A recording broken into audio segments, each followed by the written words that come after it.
This is a typical labeling application called an adhesive labeler, which is common in packaging and labeling of various consumer products. The application usually involves a conveyor belt with the alignment mechanism, front and back labeler, and sponge rollers. The conveyor and alignment mechanism moves the product at a constant velocity through the labeling process and are synchronized mechanically. The front and back labelers ensure that the labels are applied at the correct position on the moving product. The sponge rollers press the labels firmly onto the product. The key motion components of this machine are the Allen Bradley PowerFlex 523 AC drives for the conveyor belt and sponge roller, a Kinetics 3 servo drive for controlling the front and back labelers, and the Micro 800 controller with embedded motion control.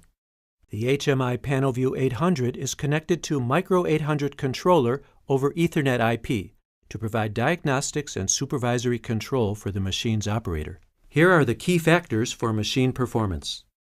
The first step in the labeling process is to know the exact position of the bottle on the conveyor. The encoder is wired to the Micro 800 controller's embedded high-speed counter.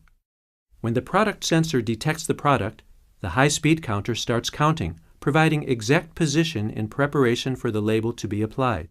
Next, when the product is in the labeling position, Micro 800 controller, which has its PTO wired to the Kinetics 3 servo drive, pulls the reel of labels from the feeder.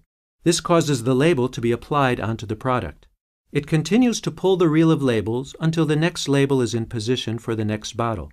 The label sensor, which is wired to the touch probe input, registers the exact position of the label. This is the key feature to ensure that the label is precisely applied even at high speed. For such an application, the touch probe function is required. It provides position registration that allows the controller to record the position in real time in the hardware, which is not affected by the program scan. This is more accurate and easier than using interrupts.